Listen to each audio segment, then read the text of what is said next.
សួស្តីបងប្អូនសិស្សានុសិស្សទាំងអស់គ្នាបាទសូមស្វាគមន៍ចំពោះការសិក្សាតាមប្រព័ន្ធវីដេអូអនឡាញក្នុងបណ្ដាញ YouTube បាទសួស្តីបងប្អូនសិស្សានុសិស្សទាំងអស់គ្នាបាទសូមស្វាគមន៍ចំពោះការវិលត្រឡប់មកសិក្សាតាមប្រព័ន្ធ YouTube ម្ដងទៀតជាមួយលោកគ្រូចំពោះការសិក្សាទៅលើមុខវិជ្ជាភាសាខ្មែរថ្នាក់ទី5មេរៀនទី3បាទយើងចាប់ផ្ដើមចូលមេរៀនទី3កំណាព្យខ្មែរហើយខ្លឹមសារដែលយើងត្រូវសិក្សានៅថ្ងៃនេះគឺបំណិនពាក្យជួន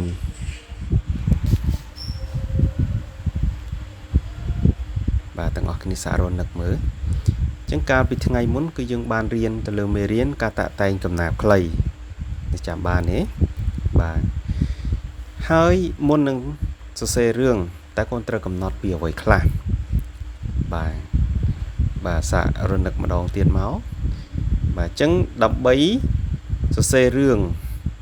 យើងត្រូវកំណត់ចំណុចទី1គឺតួអង្គទី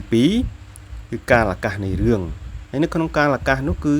គេបែងចែកទៅលើពេលវេលាហើយនិងទីកន្លែងចំណុចទី3ព្រឹត្តិការណ៍នៃរឿងតួអង្គបានធ្វើអ្វីជួបព្រឹត្តិការណ៍អ្វីខ្លះចំណុចទី4ការបង្កប់នៅគំនិតអប់រំមានបំណងឲ្យអ្នកកែប្រែទម្លាប់ចំណុចទី4ការបង្កប់គំនិតអប់រំមានបំណងឲ្យអ្នកកែប្រែទម្លាប់ឬក៏ធ្វើអំពើល្អអ្វីខ្លះឥឡូវយើងចាប់ផ្ដើមទៅសិក្សាទៅលើខ្លឹមសារនៃមេរៀនទី3បាទបំណិនគឺពាក្យជួនអញ្ចឹងសូមបងប្អូនទាំងអស់គ្នាយើងបើកសៀវភៅពុម្ពភាសាខ្មែរមកត្រង់ទំព័រទី31និង33បាទត្រៀមខ្លួនឲ្យនៅទាំងអស់គ្នាតោះឥឡូវយើងចាប់ផ្ដើមចូលទៅសិក្សាទៅលើមេរៀនរបស់យើងប៉ុន្តែមុននឹងសិក្សាទៅលើមេរៀននៅខ្លឹមសាររបស់យើងពិនិត្យមើលបាទមេរៀនធំដែលជាមេរៀនទី3របស់យើងណាបាទទៅលើកំណាព្យខ្មែរអញ្ចឹងក្នុងរូបភាពនេះទាំងអស់គ្នាបងឃើញហ៎បាទតាក្រមងុយបាទហើយជាមួយនឹងច្បាប់ផ្សេងនិយាយអំពីច្បាប់ប្រុសហើយនិងច្បាប់ស្រីបាទច្បាប់ប្រុសហើយនិងច្បាប់ស្រីឥឡូវយើងចូលអត្ថបទអញ្ចឹងទាំងអស់គ្នាយើងត្រៀមអានអត្ថបទជាមួយលោកគ្រូទាំងអស់គ្នាណាកំណាព្យគឺជាអត្ថបទមួយបែបដែលមានតាំងពីយូរលង់ណាស់មកហើយកំណាព្យខ្មែរមានច្រើនបទហើយត្រូវបានគេប្រើប្រាស់ក្នុងគោលបំណងផ្សេងគ្នាបទជាមូលដ្ឋានរបស់កំណាព្យខ្មែរយើងមានបទកាកតេបទព្រហ្មកិត្តបទពំនូលបទពាក្យ7បទនីមួយសុទ្ធតែពីរោះរំដំណែងណងប្លែកគ្នាគួរឲ្យចូលចិត្តបាទអញ្ចឹងយើងអានចប់សពគ្រប់ជាមួយលោកគ្រូហើយឥឡូវយើងទៅសិក្សាខ្លឹមសារបាទពាក្យជួនរបស់គ្នាជាមួយលោកគ្រូអញ្ចឹងយើងមើលគេថាកាលណាបើគេនិយាយអំពីកំណាព្យគេតែងតែផ្ដោតចំណាប់អារម្មណ៍ទៅលើចំណាប់ជួនពាក្យជួនហើយនៅក្នុងកំណាព្យខាងក្រោមគេឲ្យយើងអានរួចកត់សម្គាល់ពាក្យដែលជាអក្សរដិតchúng mìnhមើលបាទបទកាកតេខាងក្រោមឥឡូវយើងរៀនសូត្រមួយលោកគ្រូទាំងអស់គ្នាឃើញរឹកគេល្អទោះបីមានក្រយកគេជាញាតគួររាប់អ្នកក្រៅផៅអ្នកឯទៀតរាប់ព្រឹសមាយាទសុចរិតត្រឹមត្រូវរៀនបត់រៀនបាតកុំកោងហួសខ្នាតកុំភ្លាត់ហួសផ្លូវកុំភ្លើនភ្លេចម៉ែកុំប្រែហួសឪ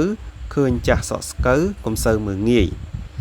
បាទអញ្ចឹងនៅក្នុងអត្ថបទមេសូតបទកាកតេយើងនេះគឺគេឲ្យយើងសិក្សាទៅលើពាក្យជួនបាទអញ្ចឹងទាំងអស់គ្នាយើងក្រឡេកទៅមើលពាក្យជួនបាទជួននៅក្នុងវគ្គទី1គឺពាក្យល្អហើយជួនជាមួយនឹងពាក្យក្រដែលវាមានសូរស្រៈអដូចគ្នារីឯពាក្យញាតពាក្យទៀតនិងពាក្យមាយាទគឺមានសូរស្រៈអៀប្រកបនឹងតដូចគ្នាអញ្ចឹងលោកគ្រូសូមបញ្ជាក់ត្រង់កន្លែងនេះបន្តិចក្នុងមួយវគ្គការជួនវាមាន2ដងជួនលើកទី1យើងជួនតែ2ព្យាង្គជួនលើកទី3យើងជួន3ព្យាង្គអញ្ចឹងណាបាទអញ្ចឹងយើងកន្លែងហ្នឹងយើងចំណាំឲ្យគ្រប់វគ្គទាំងអស់គឺជួនបែបហ្នឹងចូលទៅក្នុងវគ្គទី2ពាក្យបាតនិងពាក្យខ្នាតមានសូរស្រៈអាប្រកបនឹងតដូចគ្នា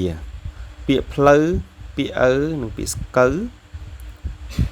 មានសូរស្រៈអូប្រកបនឹងវដូចគ្នា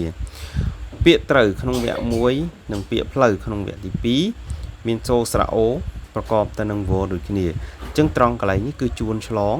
បាទជួនឆ្លងវគ្គអញ្ចឹងពាក្យទាំងអស់នេះគឺជាពាក្យជួនបាទឥឡូវយើងចូលទៅមើលគំនូសតាងចំណាប់ជួនរបស់គ្នា អញ្ចឹងគំនូសតាងចំណាប់ជួនរបស់យើងនេះយើងឃើញហើយបាទអញ្ចឹងនៅក្នុងនេះគឺគេរង្វាស់កាបយើងហៅថារង្វាស់កាបណាបាទគឺក្នុងព្យាង្គទី4នៅក្នុងឃ្លាទី1ជួនជាមួយនឹងព្យាង្គទី4នៅឃ្លាទី2ចា៎ហ្នឹងជួនលើកទី1ជួនលើកទី2គឺព្យាង្គទី4នៅក្នុងឃ្លាទី3ជួនជាមួយនឹងព្យាង្គទី4នៅឃ្លាទី5ហើយជួននឹងព្យាង្គទី4នៅឃ្លាទី6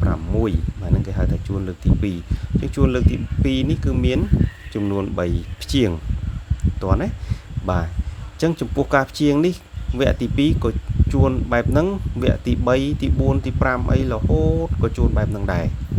អញ្ចឹងតោះណាទាំងអស់គ្នាចំណែកឲ្យជួនឆ្លងវគ្គយើងត្រូវបញ្ជាក់វគ្គឲ្យគេបើសិនជាគេសួរតាក់ទងជាមួយនឹងចំណាប់ជួនណាតែបើក្នុងអត្ថបទយើងគ្រាន់តែរកពាក្យទៅបានហើយអញ្ចឹងជួនឆ្លងវគ្គគឺព្យាង្គទី4បាទនៅក្នុងឃ្លាទី7នៅក្នុងវគ្គទី1បាទជួនជាមួយនឹងព្យាង្គទី4នៅក្នុងឃ្លាទី3បាទនៅក្នុងវគ្គទី2អញ្ចឹងហ្នឹងជួនជាមួយគ្នាហ្នឹងណាបាទអញ្ចឹងខាងក្រោមនេះជា